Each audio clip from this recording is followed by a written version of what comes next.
Welcome to our final episode of the Voice of Influence podcast. I am your host, Fong Chua, and with me again, of course, is Stacey McPherson. On this show, our aim is to break down the barriers of public speaking, allowing you to succeed and become the voice of influence. This is it. This is our final episode. Welcome back, Stacey. How are you? I'm fantastic, Fong. I'm so happy to be here. Awesome. We've talked about a lot of different topics on this podcast, from speaking publicly, the importance of it, to improv, to impromptu speaking, to evaluations, body language, vocal variety. We're going to sum it up with two more topics today, and these two topics I think are very, very important and something that lots of people are asking because that's why some of them get into speaking. They want to get paid speaking engagements. So that's something you have a lot of experience in, and I know you have a lot of great content when it comes to getting those engagements or separating what type of speaker you want to be, so that you can get on different stages. So please share with us, what Oh, is your secret to getting paid engagement? thank you so much. Thank you. I love that. Thinking about it and then talking about it. We covered a great section on this in our last Voice of Influence 8-week course, and we really got into the nitty-gritty of it. And some of the comments after the fact were, I wish you would have started with that earlier in the course, like bring that section of getting paid gigs, make it be one of the first ones that we do, and also spend more time on it. Like, these are things that we care about and we're interested in. And so in preparation, not only do I have my own experience, but I also went and interviewed a lot of different speakers who have done paid engagements. And one of the things that came out from it was that there are kind of two ways to do public speaking. One is to be a keynote speaker, and the other is to be a platform speaker. Of course, there are a lot of variations. There are people who show up and do corporate events, and it's not specifically a keynote or a platform. So there's a lot of variety, but there's one thing that sets these two apart. And one is that keynote, you're paid to speak, and platform, you're paid through people buying your products and services. So you're building your brand, and you're also selling things from the stage more with the platform speaking. And the keynote speaking is more, you're invited because you're going to draw an audience. People want to come see you, and you could see in the advertising the difference between platform and keynote would be, for platform, you would see a whole bunch of people spotlighted. So you look on their ad and there's like 20 people there or 10 people there. But with keynote, you only have one generally. And there's someone who people would go just to experience that one person's speech, and they'll stay for the whole day or the whole event even. But they're really drawn to that one speaker. My husband's even going one next month to Colorado. No, this one is in Louisiana, and Matthew McConaughey is going to be their keynote speaker. And it's a big draw. If you hear a name like that and you're like, they're going to be speaking at the event, then you're more likely to go. So think of it that way. And then another thing to think about is these are three things that people, so when someone is thinking, I want to put on an event, or I want to find a speaker for some other kind of event, so like at a business function or something where they want to bring in a speaker, first what they'll do is they'll say to themselves, who do I know? And they'll be like, okay, who do I know that could speak? They want to know someone personally because then they can really vouch for them. They can vouch for their character, that they'll show up, that they'll have their tech in order, and that they'll do a great job. So they want someone they know first. If they don't know anyone, then next they'll say, well, who do I know that knows someone? So they'll start asking their friends and their coworkers, hey, who do you know who's good at promoting, who you would vouch for, kind of idea. That's the second one. And so the third, the last one, is they'll go on the internet. And so if you think about it, your most powerful way to get in and have more of these gigs is to network and to let people know that you speak. And if you have a keynote speech or you have a special message that you really want to promote, make sure they know what that is, like, and they get a flavor for it, so that then that you can now be the person they know or the person they refer to other people. There is a whole system that you can do to get promoted on the internet and to be able to be more in people's kind of awareness. But if you're going that route, it's because you really want to do this full time. Like, you want to spend a lot of time doing this because it can take so much time. You need a CRM, you need to organize it, you need to always be contacting people and so forth. So just to be aware that if you're wanting to just do this to promote your brand or your book, or just kind of get more opportunities speaking in public, networking is really powerful. One-on-one, I mean, not one-on-one necessarily, but just like creating a network of people who know you, know your message, and know your credibility. Mhm. So I just talked a lot. What have you found to be the easiest way of getting your foot in the door, as a platform or as a keynote? And what's So, the advantages or disadvantages of both? oh yeah, so keynote, you need to be a celebrity in your own niche, or a celebrity, a genuine celebrity. Like they really want someone who is the top. So I've been to different events where they had celebrities who no one in the world would really know except for people in this one industry, in this one locality.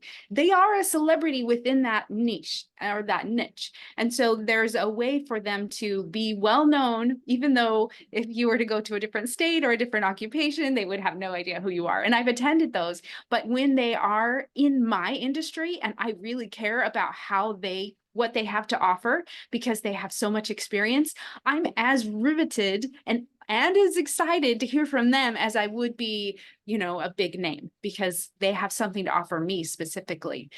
So that was one aspect of it. And then what was the other aspect that you asked about?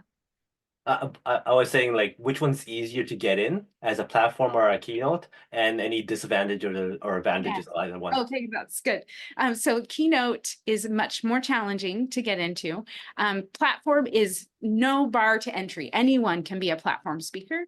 So that one's much easier. And so the advantages to platform speaking is that if you're promoting your coaching or your book or your event, if you're doing a retreat or something like that, the amount you can earn from being on the stage is like, really, there's no limit. It can be as much as you want, because more people buying higher ticket items. And then it can really, if you were to structure your events so that you're going every week, you could really have, but you need a whole business that supports this method. If you're going to be in those higher income earners level, then you need to have a business that supports it, having all of the different aspects of it.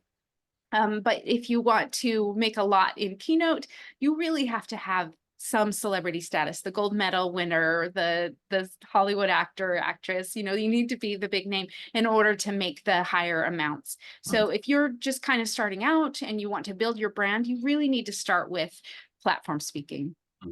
Now, from my experience, and also some of my advice to people I work with, is that if they are very adamant of becoming a keynote speaker, my recommendation is, what is your competition? So if you're looking at yourself from a X amount of dollars to an X amount of dollars keynote speaker, what are the other speakers charging within that range or within your same category? How do you compete with that? Or do you completely blow them away? And if that's the case, then yes, you'll be called upon to be the keynote speaker for other events. However, if you're the same price as somebody else who is an Olympic champion or is a celebrity or a movie star or something like that, then you may or may not want to reconsider your price range, kind of thing, right? So how do you compete with the other people within your sphere of competition, right? So then see what that is first, understand where you are at, and then how do you get to be competitive with that level of people? And and therefore you can start building your brand, building your credibility so that you are in the same category as them. Then you can, I want to compete with that. Otherwise, create your own economy, create your own events, create your own opportunities to speak, create your own platform so that you can host events yourself and bring in other speakers. And if you bring in other speakers, make sure you're speaking as well and selling your products or your services and whatnot so that you are being paid for the time that you speak as well. So there's lots of different ways of doing it. Podcasting allows you to draw people to your events. You could do more videos online. You could do speak engagements at other conferences and all that kind of stuff. But building that atmosphere, that environment, so that people know who you are, and then when you do host your events and you do want to invite other people to be speaking at your event, then you have some kind of relationship built because you're doing all this other stuff and people know who you are for your topic or your niche or your niche and your expertise and your credibility. Yes. Oh, that's so good. Yeah, I totally agree. That's awesome. So Yes. when it comes to creating that brand, what's the best way of like elevating your brand so that you are known for all those things? I know branding could be a whole new topic, but when it comes to keynote speaking and platform speaking, sometimes your brand is very, very important. What are some of your tips for people to elevate their brands instantly? So it would be to have your sizzle reel. And if you're not familiar with that is what that is, it's a way to introduce you to the presenters and to get them to be aware of past experiences, what you've done in the past that have really impacted the audience powerfully. Like you want to help them see what you've already done. So that's one way to build your brand and your credibility. And there are it's important that you do. I don't know if it's important, but I would just say something that you could do is that you create a sizzle reel directly to the producers of the event. So I've done this where I actually spoke to them and I said, this is what you can look, this is what you'll get if you hire me or if you have me. So I've done it where I have one that's directed to the producers, and then you want to have one that's for the audience that they play as kind of your introduction. And so that's one way to build your brand. And there are a lot of different ways that you can do it. But one that Phong has pointed out in the past that I think is awesome is to become an MC of an event. You need zero experience to be an MC, like not zero experience, but zero credibility in the sense of branding. You don't need to be like, I was an MC of an event where I had no sizzle reel. I couldn't say, oh, I've done this and this and this, but I knew the people, they knew that I was well-spoken and that I would be a good job presenting for their event. So being an MC is fantastic as an opportunity. I think we mentioned this at the very first episode is that lots of people's fear is speaking. And when it comes to MCing, lots of people don't want to MC. So therefore, and first of all, why is there an opportunity to MC? Well, usually charity events, functions, work functions, and all that kind of stuff would have an opportunity for an MC or somebody to speak, to host. And usually that person is somebody that was voluntold to go into that Yes. spot and forced to speak. Now, if you are the one that goes, hey, I'll do it, then all of a sudden they're like, great, somebody's willing to speak. You'll Yes. most likely get it. And therefore, you really don't need any requirements to do it. And therefore, you'll get the spot, right? Yeah. So for myself, I've done a few charity functions for the Lions Club and other fundraising events and whatnot. And I just volunteer. I'll be the MC. And by being the MC, you're front and center in front of hundreds of people doing the introductions or bringing people up, calling out auction numbers or bingo numbers, whatever it is. You're still in front of people, talking to people and all that kind of stuff. It sets you up as the person in front of everyone, which usually means you are something because usually they don't put just nobody up there. That's the perception, right? So therefore, if you're an MC, it's a great opportunity for one, for you to learn to get comfortable speaking in front of people, and two, being able to build that credibility, that brand for yourself. I liked how you talked about the video, and I think the video is very, very important too. A minute and a half of showcasing who you are. So, for instance, something I like doing during some of my talks about the importance of branding and whatnot is I would ask the audience if you had an opportunity. So let's say, hey Stacy, if you had an opportunity to host any event in the world that you want, what event would that be? Ballroom dancing. Ballroom dancing. Great. So for your ballroom dancing event, you get to choose any keynote speaker. All over the world, pick any person, money's no object. Who would you pick? I would pick the one who won the championship for the past year. So whoever it was who just won. Okay. So other than the fact that they won last year, why else would you want them there? Well, I would want someone who had a good energy, right? That had a good ability to present and to connect with the audience, who's engaging and interesting, not just kind of, yeah, hi, I'm here. Very good. So the first thing that you said was you want the champion. You want the person who won last year. If it was not the person who won last year, you may want the person who won 2 years ago or Yeah, 3 years ago, or the second place person, or the silver or sure. bronze person, whoever it is, somebody who's won. Then you said you want them to have energy, you want them to have engagement, you want them to have fun and all that kind of stuff. But not once did you say they need to be a great speaker, I didn't say right? that. Because it doesn't really matter. So lots of people believe that in order for you to be a keynote speaker, you have to be a great speaker, but it's not. It's all those other things. It's the credibility, it's winning, it's being number one, it's the energy, it's all that stuff, which is their brand and what they're known for.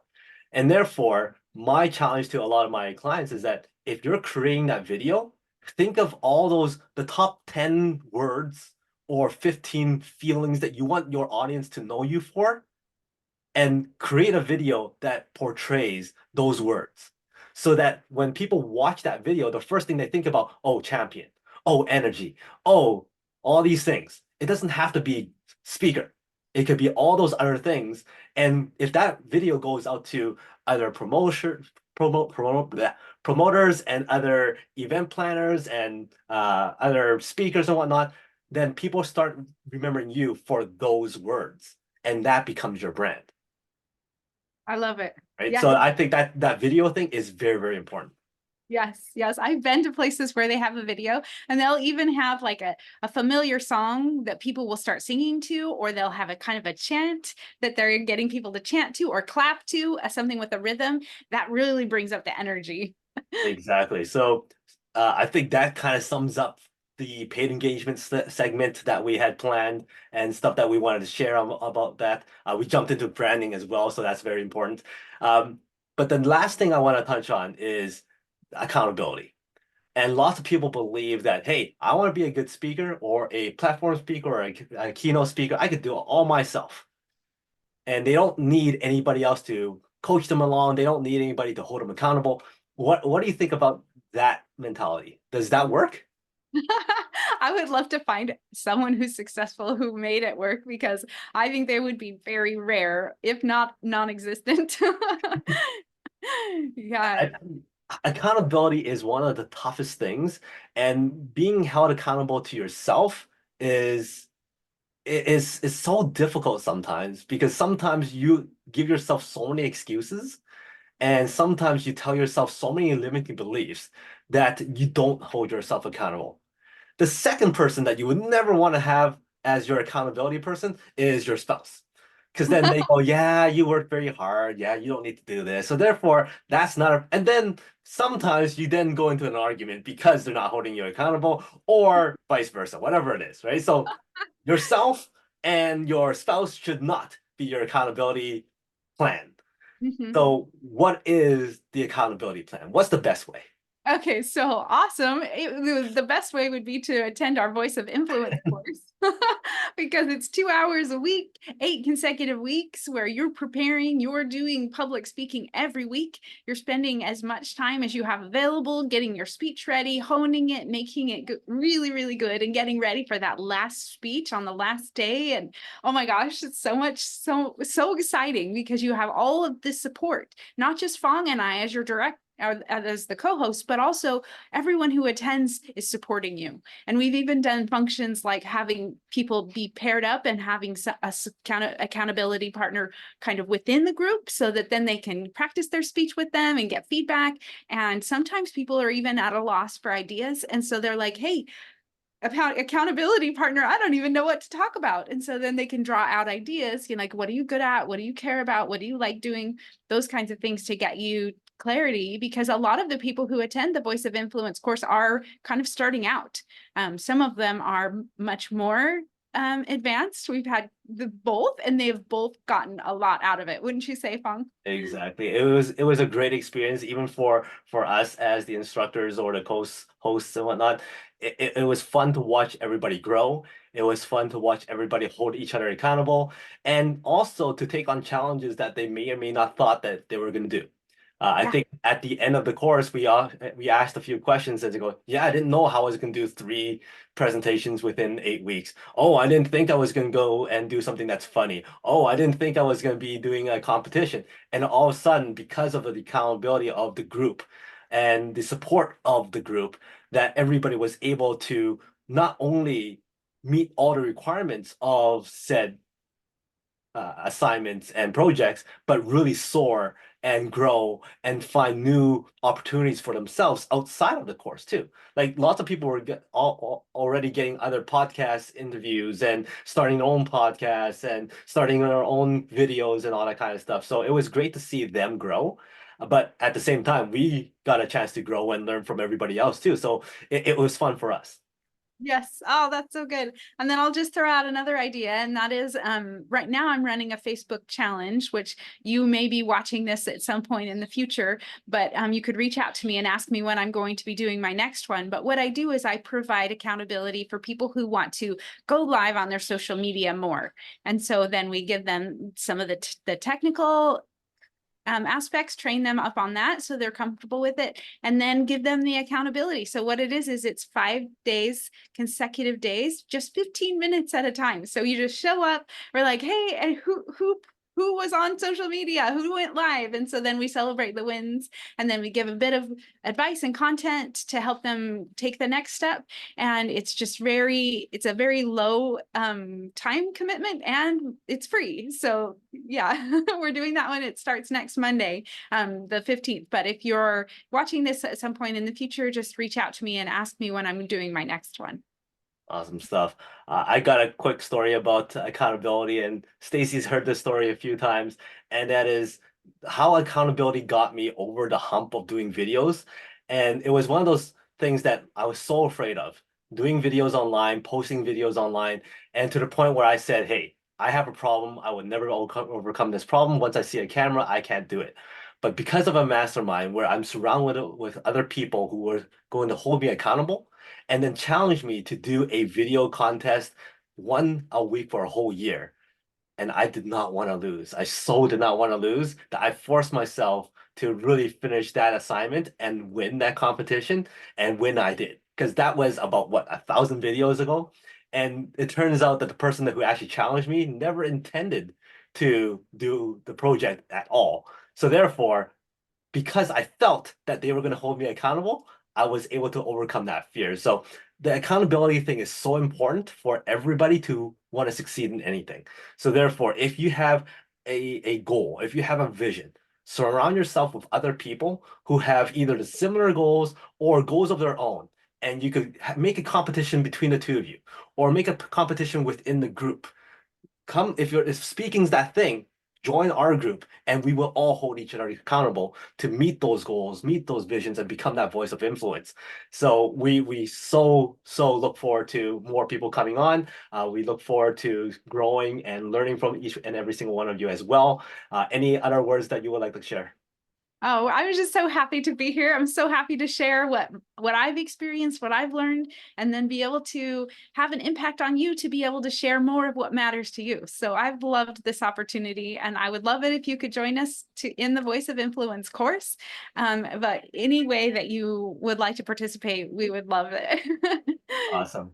Well, thank you very much. It's been a blast. These last 8 episodes has been amazing. Lots of fun. We had lots of laughs ourselves, and it's been a joy sharing with each and every single one of you. Thank you for staying on for the whole 8 episodes that we've done, and we look forward to seeing you soon again. Until next time, remember, when you speak with confidence, you have the voice of influence. She's Stacy. I'm Fong. We'll see you later.